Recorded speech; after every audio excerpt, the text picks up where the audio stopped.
Have a lot to cover, and I'm hopeful that we will get through the material tonight. I am not sitting because Jason's not here, and so missing him tonight, so I thought I'd just stand because it felt kind of weird to sit by myself. All right, but glad to have you guys here tonight. We are doing a study of different encounters with God, and our goal every class is to answer the question, what does this encounter teach us about God, and what can it teach us about ourselves?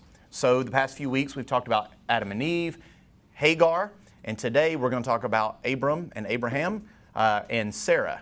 So we're going to get into that one here in just a second. Now, before we get into that, as you know, I mentioned this in the first week, the way that we're doing the class is I'll prepare the material one week, then Jason will prepare it the next week and vice versa, and then we'll just kind of chime in together. Last week was his time to prepare everything. So today was my time to prepare the material. I was so excited to go upstairs and to share what I have been working on with Jason. So I go up to his office and there was this sign on the door.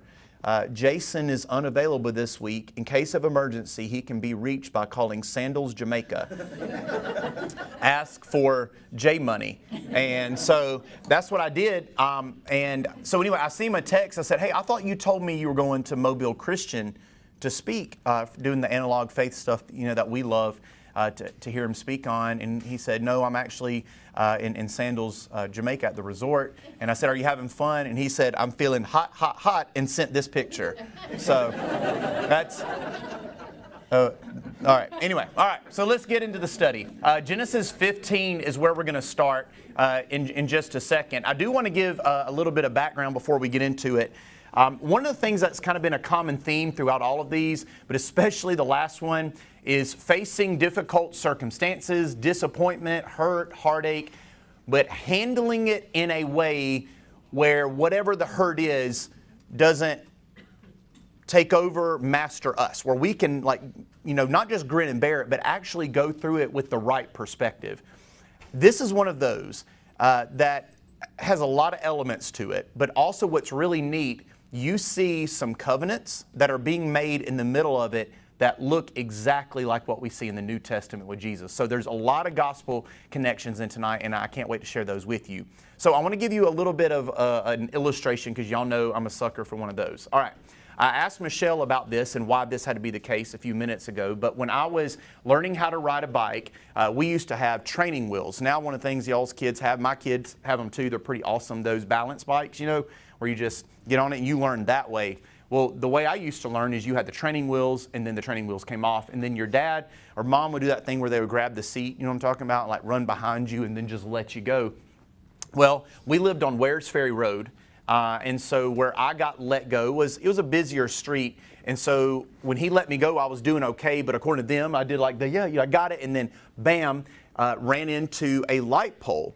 And light poles, especially in the 90s, were filled with those little screws and nails that had been very rusted. And so it got dug into my leg. Dad took me right next door, family named the Bodies that live right next door. Maybe that's why she became a nurse, but she was a retired nurse, took me over there. She looked at it and said, hey, you're going to have to go to the hospital. This is something especially that the doctors are going to have to deal with because there's rust involved.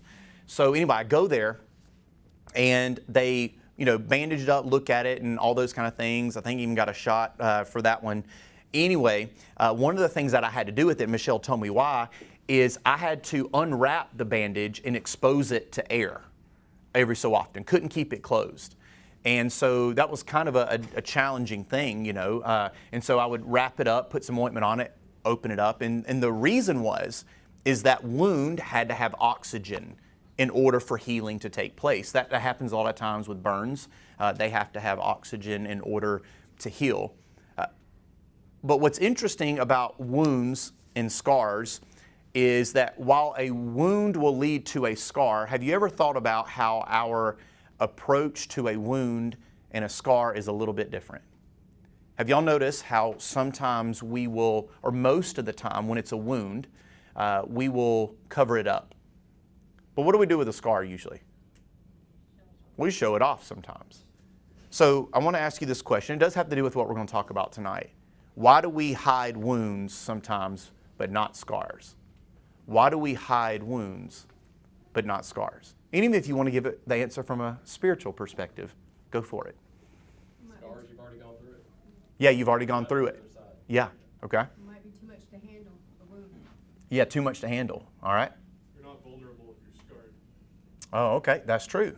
That's true, yeah, because if it's a fresh wound and someone like bumps up against you, like, oh, you know, like, then, you know, 2 months later, if it's become a scar, it's not as sensitive or vulnerable. That's a good point. All right, anybody else?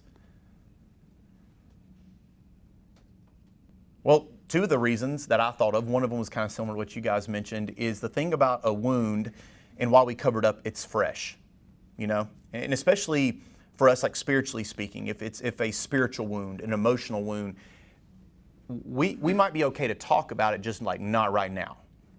I might need some time, maybe a month or 2 or whatever it is, or I need to talk with somebody through it. But the scar, kind of like Cam mentioned, scars tell stories, don't they? I know for me, like I still have that scar on my leg from that light pole on Wares Ferry Road. I also have one here from a guy, and if he's watching this, Peter Aiken.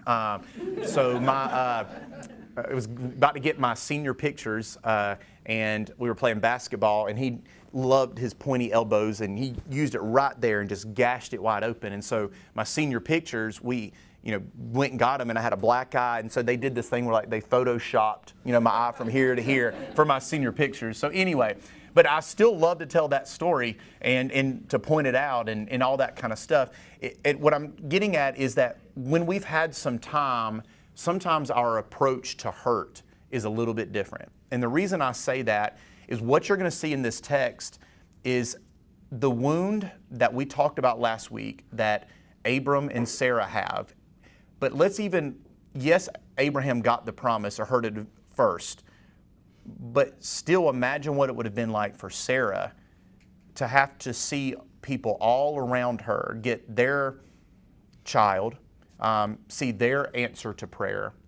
And so when you think about what we talked about last week and maybe the hurt she exhibited, her wound was still what?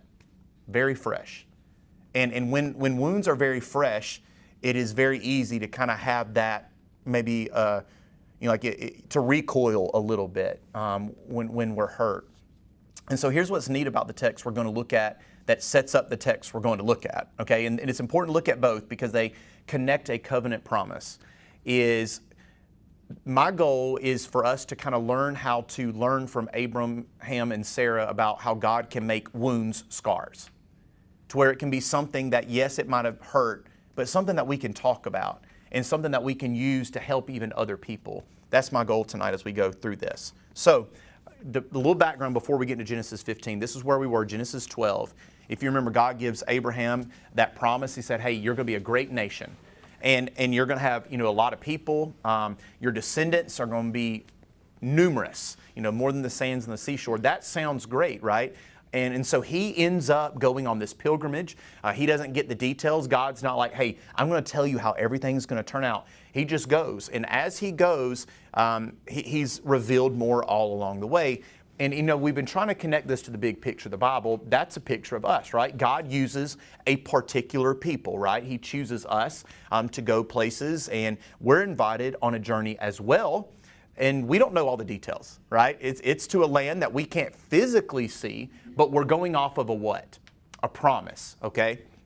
That's where we were in Genesis 12. So what was the promise they received? She's going to have a what? A child, right? They're going to have a descendant. That sounds great. Promises sound great. But over time, when you don't get that answer, sometimes talk feels cheap, right?